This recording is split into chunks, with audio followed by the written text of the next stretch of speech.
God. You gotta be kidding me. I got that disc for Christmas. My mom gave it. It's like $75 right there, down the drain. Nothing. Dude, what? Chill. I got you. What's going on? Why are you so mad? Man, they don't even make that disc anymore. Well, what was it? What was it? It was like a proto star. Like, it's from Japan. It's like first run edition. Just well, you said it was worth like $75. You know, discs are like $15, right? Not that one, man. Okay, let me show you. That's because you're not throwing Discraft. Discraft makes stuff consistent, and you lose something in the water, not only can you replace it, but when you replace it, it's going to be the same thing. Let me tell you how good Discraft is. Watch this. I just threw that in the water. Watch this. I just threw that in the water. You know why? No. Because it's so easy to replace. I'm just going to go to my car, I'm going to get a brand new one, I'm going to continue right down the road. Watch this. I just threw that in the water. You know why? No. No problem. So stop throwing expensive discs. Sounds good to me. I remember when I was that guy, the guy that would get upset every time he'd lose anything, break anything, throw anything in the water. Why? Because my bag was worth $1,000. It's not anymore, and I'm going to tell you why. Hey guys, this is Robert Leonard, number 21676, member of Team Discraft. For years, 20 years to be honest, I was an Innova thrower. Why? Simply because Innova's right down the road from me here in beautiful Raleigh, North Carolina. Some of my best friends growing up have been Innova players. It just made sense for me to throw Innova. And that was till about 2 years ago when Bob Julio from Discraft and Justin Jernigan, team member of Discraft, really started talking to me about Discraft.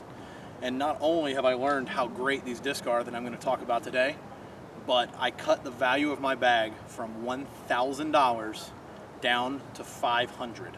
So that's $500 of savings that I've had just on discs. So how in the world did I do that? So let's talk about that. Bag videos, they'll just talk about what they throw. No one ever talks about what they used to throw. So I'm going to do a little bit of both. Disc I used to throw a lot of with Innova was the Firebird and the Max. ESP Pulse, that's really what's replaced that. So this is for all my overhand shots, all my thumbers. Also really like this is fast and this is also really stable. So I can really step into this and trust that it's gonna come out. Firebird's value, 11-time Firebirds what I was throwing, about $50. Star Max, about 20 bucks. This is 17. Other disc I used to throw was the CE Eagle, valued at about $50. Now I'm just throwing just these normal Z crushes. Long hyzers, very stable. I can really step into this and really put some ante on this and trust it's going to come back. Really can trust this disc in wind and use this a lot just when I'm about 330, 340 out in the field. Value on that disc, 15 bucks, $35 savings. I also used to throw the pre-Kenny Star Wraith, as they're called, just the very first Star Wraith that ever came out. Those things are about 25, 30 bucks now. Now, just a normal old Z crank. Just as stable, just as fast, and these things are faster than anything I've ever thrown that is this stable. This thing holds for me, it comes out. I can really trust this disc in a lot of wind and really step into it. $15 savings. Then we've got this, the Big Z crank, which is what I like about the Big Z cranks, or Big Z in general, is it's the nice mold between the ESP and the Z. The ESP is always going to be a little faster, a little more understable, whereas the full Z is a little slower, a little more stable. This is the perfect blend. So this Big Z crank right here is just, I also threw the ESP crank for my pure distance, but this Big Z is going to have a little more stability to it and be right in between those last two. The disc I used to throw was the DD2, a Discmania disc, and I've found that this disc is just as reliable. This Discmania disc, 15 bucks here, no savings, but the feel of this and the durability is just way better. The ESP crank, another disc that I've really started to like. The disc that I was throwing with Innova was the Star Vulcan, long, understable distance disc, or what I usually like to throw. Nothing special about this ESP crank, so some more saving, just out of the box stuff that's currently being produced. I also used to have a nice beat-in ESP, or excuse me, Star Vulcan. See, they've already got me thinking ESP in my head. A nice beat-in Star Vulcan. One of the best things that I found about Discraft is because they have the variety in their molds and so many options. I don't have to worry about when I have that nice beat-in disc losing it or when it gets too beat in. This Z Heat right here has really been that replacement for that beat-in Vulcan. I remember one time I lost a beat-in Vulcan and it took me 3 or 4 months to get another one beat in. I can go lose this right now, put another one in the bag, not even missing a blink. That's what I really like about that, even though there is no financial savings between a Vulcan and a Heat. Just the ability that I don't have to spend that time and frustration beating a disc in to immediately trust it right out the gate. Disc I used to throw for my fairway kind of driver shots, longer fairway shots, was the old Champion Orcs, those old flat ones that everybody liked. 35, 40 bucks for those things. Just a normal run-of-the-mill Z Flash here. $15 disc once again. Long power hyzers. When I need a lot of glide, I can put a lot of hyzer on it. I use this disc in the woods a lot. Keep in mind that 9-10 years ago, flashes was the distance disc. Those were the big revolutionary discs that everybody was throwing. So these things are still fast. They're not crank fast, but they're fast, and they're a good hybrid disc for me when I'm between a fairway driver and when I'm between a distance driver. I also like, this is one of, if not the only Discraft disc that I'm throwing that's currently not being produced right now. And that's these old original flashes. Not really that valuable. You can find them anywhere for 15, 20 bucks usually, sometimes even 10 depending on the condition. The disc that I replaced that with was my CE Valkyries. Even though you have to kind of buy these kind of secondhand and they're not currently being produced, you can beat in a current one. Once again, even if you have to buy these, they're 10, 15 bucks in this condition. Another 25, 30 bucks I've saved in value, same exact flights. Use this for long straight shots, long power, slow turnovers. Really good, reliable disc. All my fairway drivers are the XL. I really like the XL. My fairway drivers in the past were the CETL and the CE Leopard. So, anytime we're using that CE word on the eBay world or the Facebook market kind of place, that stuff's expensive. CETLs are 60, 70 bucks. CE Leopards, 70 to 80, sometimes $100. XL 15, XL 15, XL 15. Really identical flights. These current XLs, just right out the gate, just 15 bucks. And then just a couple of used ones, right out the gate, pretty easy. I also like the Express. Get that over here. The Express really is another, it's like a beat-in XL out of the gate. I use some rollers with that, but Express, 10 bucks.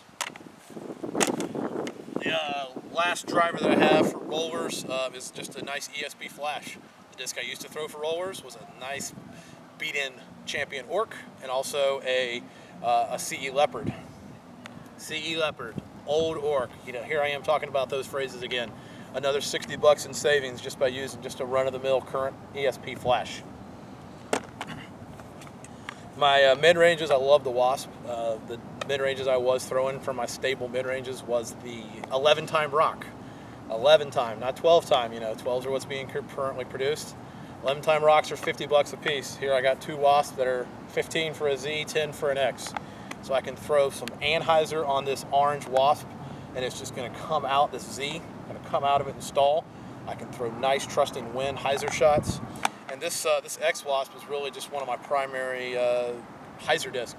It's going to pop up and then still finish with that trusty left finish to it, and it's still going to be hyzer. So I can throw a little hyzer on it, pop it up, and know it's still going to hyzer. And I can even throw it really, really hard and pop it up really straight. These buzzes I've been throwing forever, so there really is no replacement. These discs have been in my bag forever. There's only one thing in the world you can replace a buzz with, and that's a buzz. There's nothing else there like it. So I've got this ESP buzz here. I use the ESP buzz for long turnover shots and low hyzers, or excuse me, longer hyzers where I want them to pop up and come out of it. Nice 300-foot hyzer kind of shots, what I call sweep hyzers, where I'm releasing it and want it to hold that line the whole way and never come out of that angle. And then I've got a nice X buzz here, and I can pop up straight and keep it straight, or I can throw it really hard and get some slow turn out of it. All right, so here I got the ESP Meteor, another disc that I've been throwing a long time. another disc you can't really replace. There's nothing out there like a Meteor. Love the Meteor. I can throw long, straight shots with this. I can throw some turn. It's not going to come out of it. I can even throw with a lot of hyzer. In these woods here in North Carolina, you know, I'm out here on an open course just for make it easier to see the lines. We don't have a lot of courses like this. This disc is so important for me in these woods with all the angles that we have here in North Carolina. The ESP Meteor, I absolutely love this disc. One of my favorite mid-ranges. I've already been kind of known to throw this this disc throughout North Carolina already. It's my Z Glide.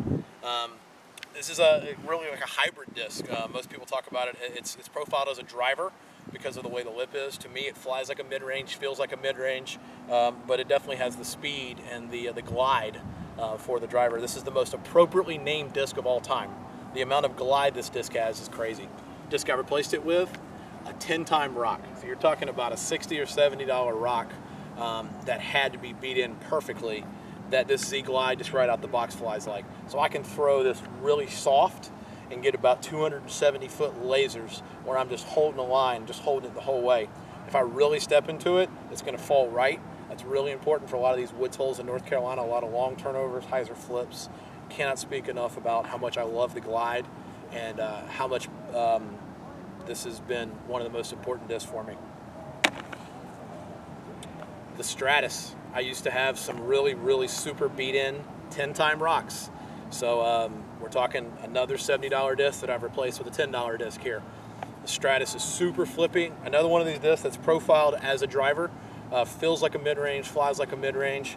But back in the day, this was one of the longest discs made out there. So it is profiled as a driver. I think it can go either way, really. Flies like my flippy rocks would. But just so much cheaper, so much more reliable. This X plastic has just got a great feel to it, and I can put any kind of hyzer on it and trust it's going to come over. Really important disc here in the woods of North Carolina. Nice good old beat-in D-Buzz. I used to have some very old San Marino, Ontario rocks, $20, $30 rocks. This D-Buzz for any kind of super flippy disc, any super flippy shot. It's an $8 buzz here.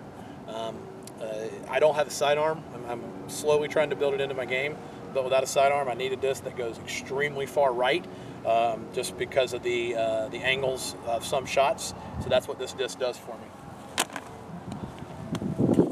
Buzz OS is one of my favorite Discrafts ever made. The disc I was throwing before this was the Champion Shark. Another $30 disc there that I've replaced with a $15 disc. The way that I talk about the Buzz OS is when I play golf, I hit my 7-iron the exact same way I hit my 8-iron. I hit my 7-iron about 160 yards. I hit my 8-iron about 150 yards. Well, when I'm standing up and swinging, I don't think, oh, I need to hit a 150-yard shot here. I don't say, oh, I need to hit a 160-yard shot. I just swing the club, and I trust my 7-iron is going to go 160 yards. I trust my 8-iron is going to go 150 yards. So the analogy with this is buzzes are understable. They're straight, they're fast. This is a buzz that is extremely stable, overstable. So when I'm thinking, I'm not thinking, oh, I need to make this disc go left, or this disc is going to go hyzer. I'm sitting here looking at a hole, looking at the line, thinking how far left it goes, and knowing I just need to throw a buzz. It's the same analogy. I'm not thinking about, oh, I need to make sure this disc is going to go left because I trust it to do that. Another thing that I really like about the Buzz OS is when I'm in trouble and I'm off the fairway, I can stand out and throw this with a lot of ante like that and know it's going to come out. So when I've got some really awkward angles where I've got to get some really awkward releases, I can throw a lot of turn on this and get it to stall and come right back out in the fairway where it needs to be. Let me get to my putters now. First mold putter that I have is the TI Zone. I also use the ESP Zone randomly. Just depends on really how I'm feeling, kind of back and forth. Even if I am throwing the TI Zone, this was 20 bucks. The ESP is 17.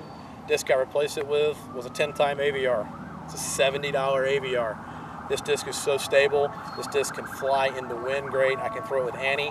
The thing that I really like about this disc is just when I've got a simple shot, just a nice 200-foot easy field shot where there's not a lot of thought, I can just throw this out to the right and know it's going to come back. I don't need to worry about what's going to happen. I don't need to worry about working something. Just take all the thought out of it, and that's what the Zone does. Another disc that I really like is the D Challenger. This disc replaced my beat-in 10-time AVR. So now you're going from a $60 disc to an $8 disc.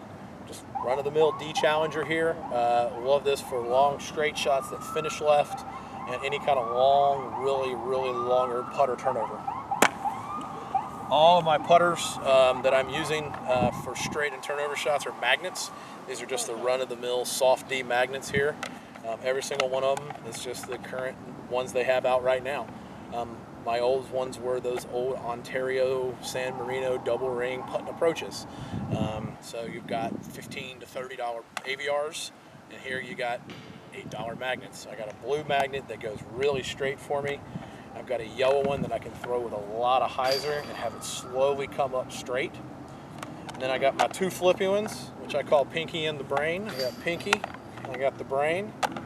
Pinky is really flippy. I can throw a lot of hyzer on this and really make it come up and turn over. I talked about how I don't have a sidearm. This is another disc that I need in the woods of North Carolina for the late turns. A lot of hyzer, pop it up. And the Brain over here is just a red soft magnet. I use this for all of my approaches. I really like throwing understable disc on approaches. I feel like I have more touch. I trust slow turnovers and bullet shots more than I do hyzers on approaches. So I really use this for a lot of approaches shots. It's a little more stable than Pinky over here, so I can trust it a little more for those kind of approaches, but just another run-of-the-mill flippy soft magnet here. My putter is the APX. I love the APX. So what I putted with when I was a free agent was just an end of a putt and approach. The one thing that I really like about this, I didn't talk about this with the magnets, is when I'm putting, I really don't like a bead on a disc. I've never putted with a bead on a disc, and that's why I chose the APX, is because it is that putter without the bead.